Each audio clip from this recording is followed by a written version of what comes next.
प्रधानमंत्री हुए हैं, लेकिन एक संघर्ष का ही हमारे लिए जो है वो वक्त रहा था।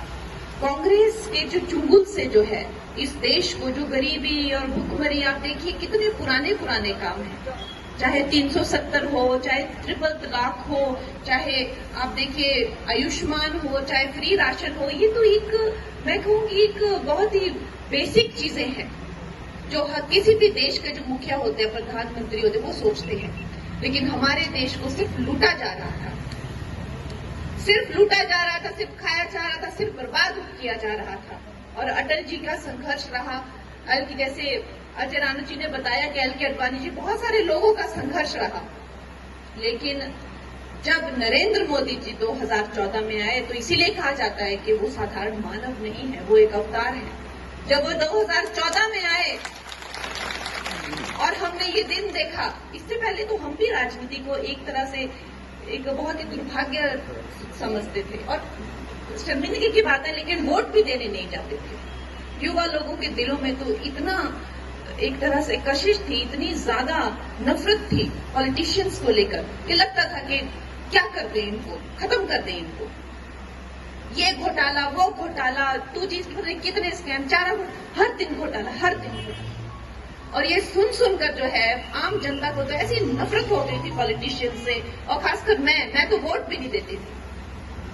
और आज का दिन ये देखिए, वोट तो छोड़िए, अपना खुद का अच्छा खासा काम छोड़कर खुद राजनीति में आ गए हैं, खुद ही हर जगह वोट मांग रहे हैं। तो ये किस लिए? क्योंकि हमारे पास जो नेता हैं, नरेंद्र मोदी जी, जो ये सरकार है, हम भी इस ऐतिहासिक वक्त का हिस्सा बनना चाहते हैं। जब हमारे भारतवर्ष का उद्धार हुआ था, ये ऐतिहासिक वक्त हमेशा इतिहास में याद रखा जाएगा कि जब ये भारत तो आजाद हुआ होगा तब, लेकिन असली आजादी जब इसका उद्धार हुआ तो इस वक्त पे हुआ। तो हम भी जो है इसका हिस्सा बनना चाहते हैं। और दोस्तों, आप देखिए, आज हम वक्फ बोर्ड की जो बात करते हैं, जब भारत के टुकड़े किए गए तो यहां से जितने भी मुसलमान पाकिस्तान गए, उनकी जमीनें तो वक्फ बोर्ड में डाल के चले गए, लेकिन वहां से जो हिंदू यहां आए, उनकी जमीनें जो है वो पाकिस्तानी सरकार ने उस पर कब्जा कर लिया।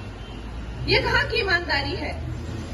और अब कांग्रेस ने जो है इनको वक्फ बोर्ड को इस तरह की इम्यूनिटी दी थी कि वो चाहे तो कोई भी गांव, कोई भी जगह, कोई भी इमारत को जो है अपना कह सकते थे और कानून का कोई हक नहीं था कि उनको कोई पूछ सके। इस तरह के कानून, इस तरह से इस देश को जो है दिमक की तरह दिन ब दिन खाया जा रहा था।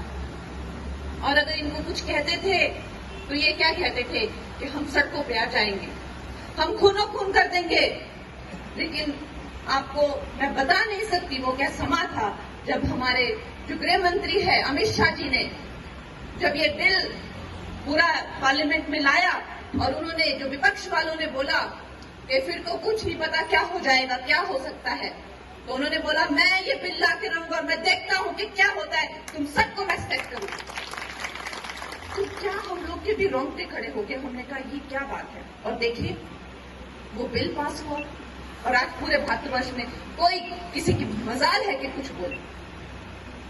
एक वक्त था जब एक वोट से हमारी सरकार गिरा दी जाती थी, और आज जो है हमारी पार्टी डंके की चोट पे कहती है कि अगले 20 साल तक ऑपोजिशन को बोला, अगले 20 साल तक तुम लोग तैयार रहो ऑपोजिशन में बैठने के लिए, वहीं पे बैठे रहोगे। इस तरह का जो है माहौल है, इस तरह का विश्वास लोगों को भारतीय जनता पार्टी पे है, इस तरह का प्रेम। और ये कोई मामूली बात नहीं है, इसने सारी जिंदगी इन लोगों ने खपा दी, सारी जिंदगी।